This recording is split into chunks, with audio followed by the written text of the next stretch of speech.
But जो मेरा अस्सलाम वालेकुम सत श्री अकाल केम छो नमस्कार का जो एक तरीका है वो पूरे हिंदुस्तान को अंदर ले लेता है। सेक्युलर कंट्री है, सेक्युलर लोग हैं, बस यही मान के मैं अपना हर प्रोग्राम स्टार्ट करता हूं। और फिर आपने मुझे शुरुआत में नमस्ते कहा। नमस्ते, नमस्ते के क्या मानी है भाई साहब, आप बोल सकते हैं? नहीं पता क्या मानी है? माइक्रोफोन ऑन कीजिए जरा भाई साहब का।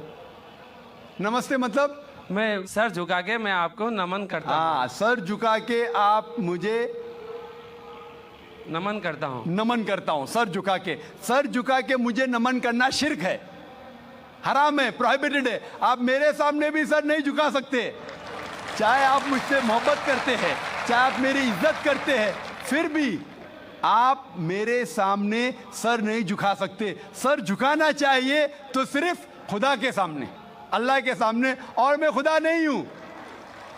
आप जानते हैं, आप मेरी इज्जत कर सकते हैं, मेरी बात जो मैं कहता हूं उसके ऊपर अमल कर सकते हैं, लेकिन आप मेरे सामने सर नहीं झुका सकते। इसीलिए मैं जवाब में आपको कहूंगा अस्सलाम वालेकुम, आप पे सलामती हो, आप पे सलामती हो। आप समझे ना? मैं आपके सामने झुक नहीं सकता हूं। ये सिर झुकेगा तो सिर्फ अल्लाह के सामने, सिर्फ खुदा के सामने।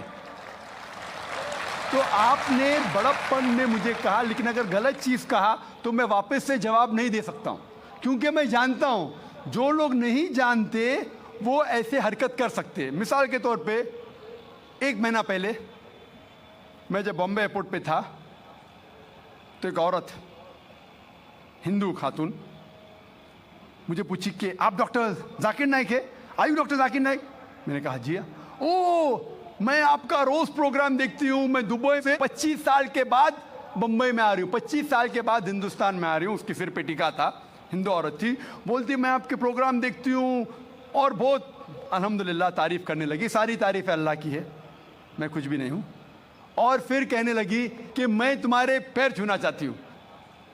मैंने कहा कि ये गलत है, शिर्क है। तो बोले क्यों? वही जवाब मैंने दिया, आप जो भी कहो मैं आपकी बात मानूंगी। तो मैंने कहा आप कुरान मजीद पढ़िए, कुरान मजीद पढ़िए और इसके ऊपर अमल कीजिए। और मैंने तकरीर दी है similarities between Islam and Hinduism, इस्लाम और हिंदुइज्म में यकसानियत, और साबित किया है कि हिंदुइज्म में भी लिखा है कि आप सिर्फ एक ईश्वर की इबादत करना चाहिए, जितने ऋषि आने वाले उनमें मानना चाहिए, और मोहम्मद सल्लल्लाहु अलैहि वसल्लम में भी। तो आपको अगर कुरान और वेदा पे अमल करना चाहिए जो यकसा है, आपको एक खुदा में मानना पड़ेगा और आखिरी पैगंबर मोहम्मद सल्लल्लाहु अलैहि वसल्लम पर।